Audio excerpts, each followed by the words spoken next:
afternoon, everyone. Welcome to Rishimuni's podcast, directed and produced by Mr. Rishimuni.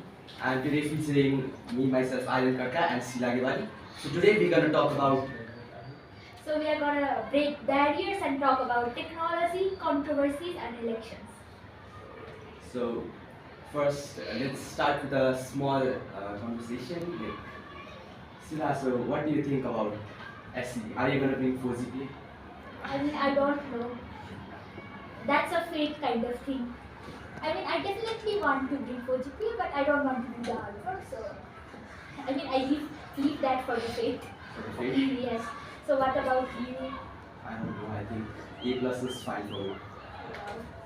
That's good. Satisfaction is key. And so, what do you think about the election that was recently held in US? I was quite happy. Like Donald Trump is a good person. Everybody is a good person. Kamala Harris was also a good person. But then it's okay. Like somebody has to win.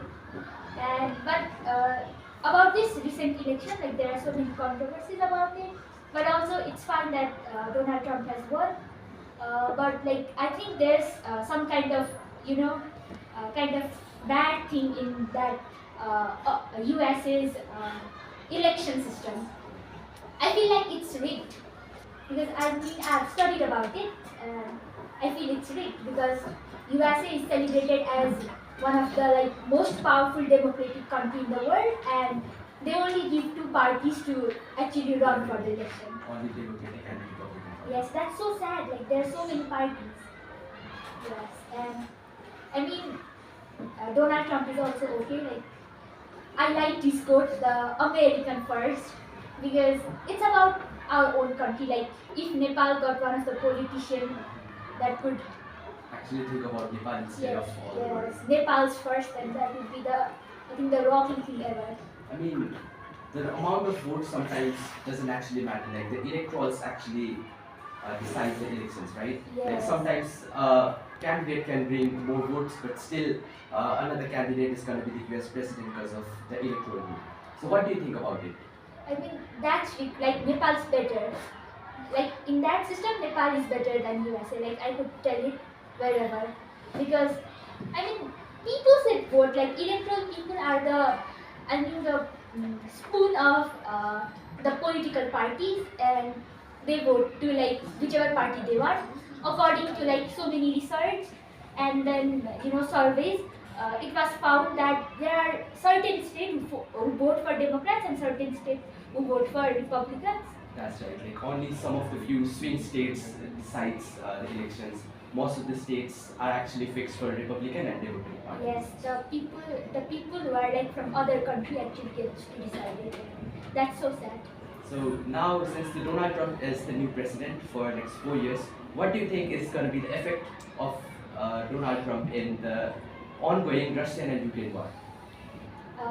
According to his speech, he has claimed that he can stop the Ukraine and Russian war. That's why I think Joe Biden is actually putting the petrol in the fire because Exactly, we just have 1 month left, and Ukraine is actually losing the war. Like they have already lost 20% of their land, but still Joe Biden is giving a lot of freedom to Ukraine for using a lot of missiles into Russia, and Russia has also currently passed a bill for using nuclear weapons as well. So I don't know, maybe Donald Trump could stop it, but Ukraine would be at loss. yes, of course, he could do that. He could make a peace treaty with both of them. First, Donald Trump could actually not take Ukraine as a NATO nation, and that's what Russia actually wants. Yes. And also, Russia has already captured more than 20% of the Ukraine's territory, which means that they have actually captured the places where there are a lot of resources, like plenty of resources which are actually useful for Russia. So I think Donald Trump could have a peace treaty with having both sides, Ukraine and Russia, and then he could just be like having a peace treaty, but Ukraine would be at loss. Yes, definitely. Ukraine will be at loss because I think the Prime Minister of Russia is a very dangerous person. Vladimir Putin. Yes. Also, North Korean army are also supporting Russia very well. Like more than 10,000 troops have already came into the borders of Russia fighting with Ukraine, and then it is also said that British are secretly sending their troops to the Ukraine. Yes, I mean USA and UK are sending according to the reports. Yes, according to the reports, Vladimir Putin is saying that in his speech. So do you think World War III is gonna start? I don't know. If Trump can stop it, then that will be better for the whole world. But if the Trump can't stop it, and then Trump's just going to continue the legacy of Biden by enforcing the Ukraine in this war, then definitely it's going to be World War III. Because China is going to be definitely in support of Russia, and then there is North Korea, and then all the NATO nations are going to go against those three nations. So do you think the war should be stopped? Because like if Russia captures Ukraine, then I don't think it's gonna stop. Like It's never going to stop. so. Because US gonna definitely, all the NATO nations are definitely gonna attack Russia, and Russia with its allies are also gonna be very dangerous. So definitely, either Joe Biden gives like fuel and that, or like Donald Trump stops the war, it's actually gonna take the whole World War III. Yes. So I don't understand Joe Biden's legacy right now. Like at the end of his whole presidential era, like career, at the end, it's just 1 month left. He's starting so much fuel. He's putting so much fuel. I mean that's because his party lost at the election. Kamala Harris definitely lost Yes. that. I mean that could be one reason. But if Donald Trump comes to power and does treaty with them and lets Russia capture the Ukraine, then Of 20% of their territory. yes, then I don't think Russia is gonna stop. Like it could come up to Nepal, or even if Donald Trump gives fuel and everything, the weapons and the bombs, then I think that's gonna start World War III. Definitely, it's gonna start World War III. Like Ukraine are losing so much, and also Vladimir Putin are. It's gonna be very great war. Like all the NATO nations, World War III. I don't know. Yeah, So, while talking about international war, what do you think about internal war of Nepal, like military politics between Balin Shah and KPO? yes, that's more interesting than the World War that's gonna start Yes. from Ukraine and Russia for me. So internal war, there has been a lot between KPOD, Balin Shah and other politicians too, but they are in limelight now. One is the Prime Minister of Nepal. It is like the Biggest force. biggest position, and Balin Shah, he has the biggest heart, he's like the biggest person in the heart of people, and there have been so much quarrel. So Balin Shah posted a Instagram, post saying that there's some Samsung who was actually beating a child. She was actually taking that child to do domestic labor, and she would beat that child, and Balin Shah rescued that child, but the person was not in home, so they could not arrest her, and she actually ran away, and she's not in her home. She's the MP, and she's in another kind of district, and the Kathmandu police already filed a case for her, but KP Sarnauli was trying to stop it, and then Balin Shah was so furious that he posted about it online, and there was a lot of fight between the KPOG supporters and the Balin Shah supporters. They divided into the two parts, and there were a lot of hate for KPOG in that post, and so many of people may not know, but Samit Baral, he's the leader of the Nepal Communist Party's student association, which is called Onera Sobyu. So he's the head of that, and I actually follow him in Instagram because he's a very strong leader. He went to UN with KPOD as a advocate of Nepal. So I followed him for the UN reference too, and he actually posted in reply for that, like KPOD has done nothing. It's Balin Shah posting and doing this stand with KPOD, and yes, now KPOD to get the fame like Balin Shah, he organized a program, the youngster program, where everyone just shouted Balinsa. Balinsa, and he was so furious.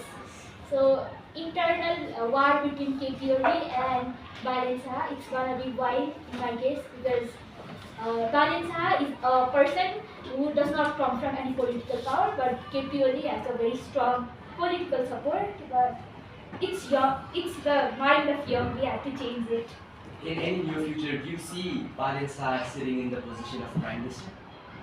I mean, I wish Balinsa could sit in the position of Prime Minister, but according to now, like our constitution system right now, I think it's very hard for him to get into the position because we need we need so much approval from so many people in that, and of course the parties are gonna get more vote, and the party is not gonna betray their allies because they got to enter into the parliament house, they got to be MP because they were political parties supporters.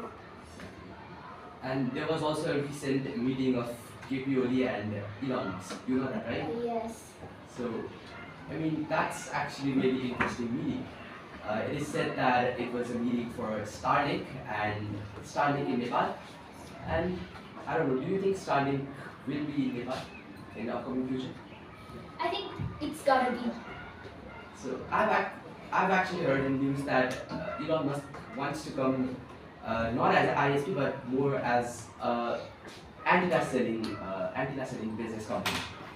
Because like when you have to become ISP according to Nepal Telecommunication Authority, you have to pay certain amount to become ISP.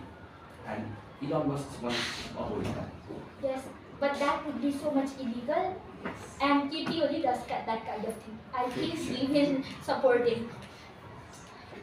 And Starlink, it would be pretty big achievement if he comes as ISP, but if he actually does not come as ISP but more as a businessman, then I don't think that would be so much fair to all the internet service providers in the world, in Nepal right now. Yes, like I think it's gonna be unfair to the world because we need network, and like the Starlink is initially it might not sell the network, but it's gonna sell the network at some time. So Definitely, because it's also going to be very much useful in rural areas of Nepal.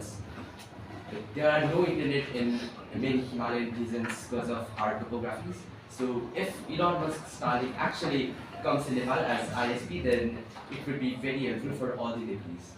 yes, it would definitely be more helpful because we have a very diverse kind of land structures, but I think Elon Musk should come as an ISP and should follow all the legal procedures because he is like most richest person, and He can pay that much. to yes, us. he can pay, and it's very nice if he comes to Nepal and does all the legal process. Then I think we all will be proud of him.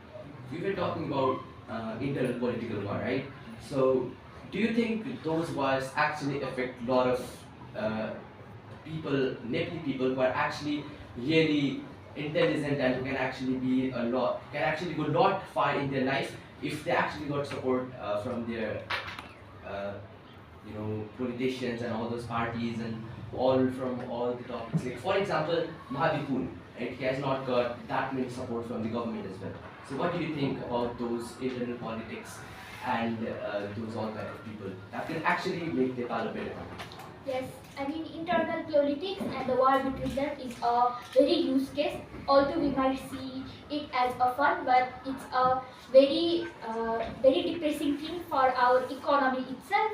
So, like we should stop that because that's gonna take a lot of brains. Like even if I wanted to go and do something right now, then I would get betrayed because I would be blamed. I am from this alley, I'm from this alley. So There is a lot of nepotism right now. yes, talking about Mahavipur, he's such a great guy, but I don't know the people who are in position are not just being fair with him. Like it's not being fair with it's not being that they are not fair with him only, they are not fair with us also because they are not supporting Mahavipur because Mahavipur has a great initiation. Definitely has a great initiation. if just in the case he got a lot of support from the government, he could do so much more. Yes, he could do a lot of more. Like every time they announce they announce the budget for the year, and I've always listened to that from for like 2 years now, and they always tell that there will be some money for the research, and I've read his book, and he's like, I don't want all the money. For research that is invested by the government for me. I just want some part of it so that I could give space for new youth who are doing something in the national research center which he has established. But also every time they announce it in the budget, and they do some kind of delay, and they just postpone the thing. Definitely, we should support them economically. Don't we? And what do you think about Mahavir Pun? Mahavir Pun is a great guy. I mean, Mahavir Pun was born in such a such a Rural area. yes, poor kind of rural area, and he has done so many things with it. If I would have been in his place, I could never achieve that. He actually got the Magsaysay Award, which is the Nobel Peace Prize of Asia, the biggest prize you could get living in Asia. He got that because he invented a ruler kind of spiraling thing, but with local machine. He bought the cheapest wired that network, and then he took it, put some basket in it, worked with his team who came to volunteer at his hospital in his village where he was working as a school teacher, and he did that and took internet to so many villages of Nepal, which were like discriminate, which had like Maoist in it. Maoist could actually kill Mahavir Pun for doing that, but also he did that, and he got Magsaysay Award for that. And not only me, like we all are proud of him for that. Exactly. Imagine coming from a little village where people don't even know how to read, they don't have proper food to eat, and then just becoming maybe one of the greatest scientists Nepal has ever seen. Yes, I mean, if I would have been in his place, I could have never imagined computer in that situation. Exactly. So, what do you think, like, Mahavir Pun should actually do now? That's a great question. Even I don't know what he should do, what he should not do in his future. Like he is at his end life, like very. He do something that could even blow our mind. He may be thinking something really extraordinary for our nation still now. Yes, he's actually thinking about it according to his book, and he has tried out so many projects that have blown my mind. Like he was running, he came from America after studying. He went to America for studying in like 31 years old, and he came after 4 years. He came to village, and the village people actually were, they formed a group, and they were gonna start the school, but they needed money for that. So everybody was collecting money with the villagers, and the villagers who left the village, but they were still born in that village. So they thought that Mahavir Pun could give a very heavy amount of money because he went to America, right? Like America is a big thing for people in village. But then Mahavir Pun was like, no, I don't need salary or anything. I'll just come and teach to the people, the students. So villagers were very happy with that, and he taught in that school for 20 years, and he did not get any economic support from the government. In that time, there was no the local government. Like he did it in himself. He organized so many projects that was like doing farming in his school, rearing animals, then making cheese factory, and then calling so many people from abroad by creating a website, and then the American volunteers would come to the village, and they would teach the student how to make a computer. They would bring the unused full part of computer in their country and bring it here, and then make it like just a prototype of it, and then teach the student how to use a computer. That's actually so great of him. And he even did scientific researches where he even didn't knew he did some. Like, I read in his book that he used to urinate in the same place continuously for around 2 months, and then he realized that the plant died, and that was a great scientific research. Like, I think he was just around 9 or 10 years that time. Yes, that's a very great research, but connecting it to the current situation, the current world, the current society of Nepal. What do you think if you would have done this in like school or even outside school? What do you think were gonna tell about him? Exactly, he can't urinate in public places right now because Asika Tamang is gonna come up to the camera. So, do you really think like that's actually affecting the more scientists in future to come? I don't think so. I mean, Asika Tamang, let's just talk about her for a while. So, he's solving some of the problems that even government aren't solving, but I don't think that's permanent solution for everything. She's just solving those problems temporarily for maybe 1 or 2 days, right? Because if she goes shouts to a person and then they stop it for 1 to 2 days and they come back to the original form. So they are going to do the same thing again and again and again. So I think governments should do something to actually enforce her.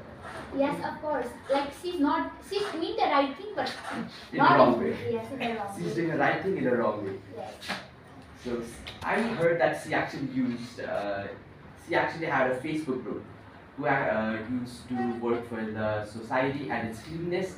And in that video, she said that we should not shout to other people, they might feel bad, but here right now, she's just shouting all over the place. Yes, I mean, that might be for hype in the social media because everybody is gonna praise you for that. Exactly, because everyone loves drama.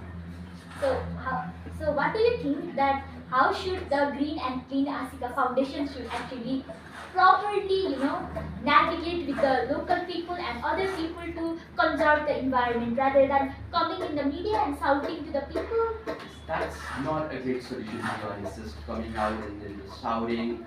So I think she should actually gather a lot of people, some volunteers, and go to the government. She should talk to the government officials.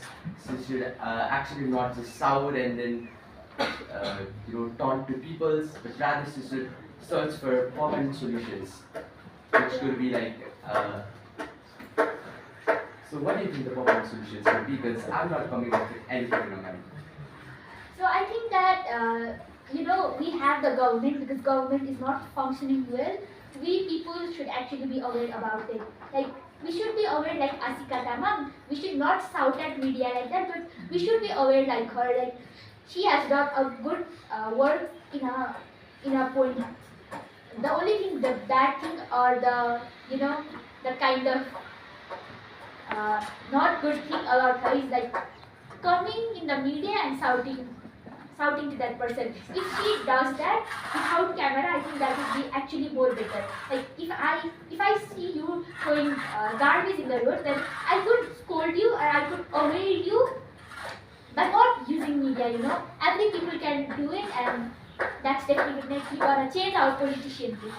She can't get fame without the social media So, and camera. so you might not know, but Asika Tamang was also a heroine of Nepal.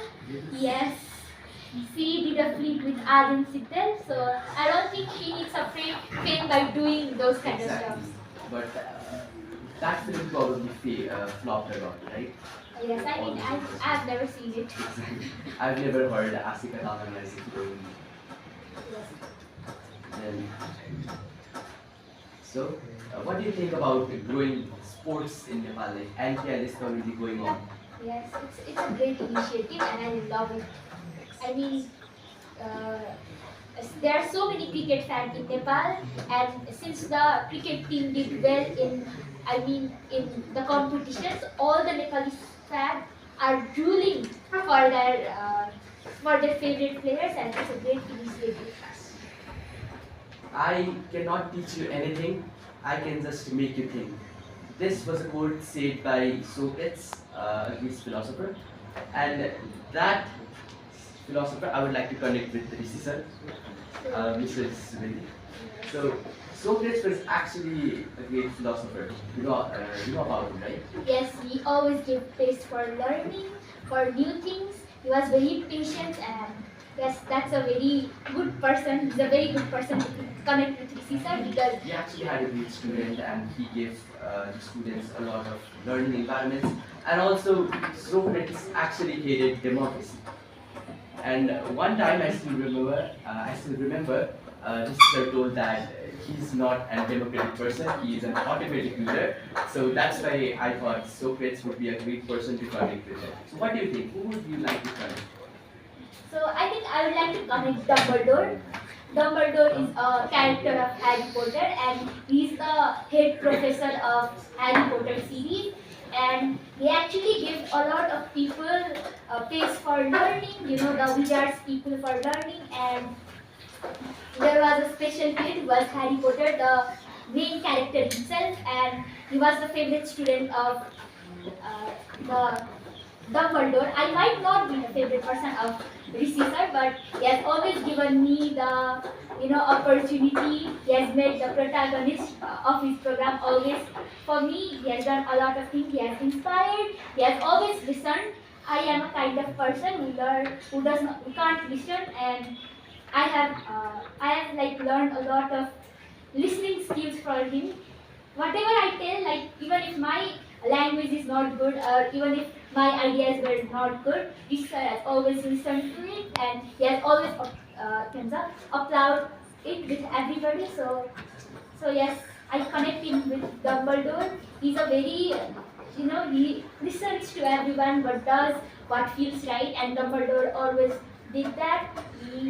The only difference between Dumbledore and Rishi sir is that he had a magic wand and Rishi sir has a marker and ink pen, which is actually magical as a wand, but sometimes it can go wrong in the exam time.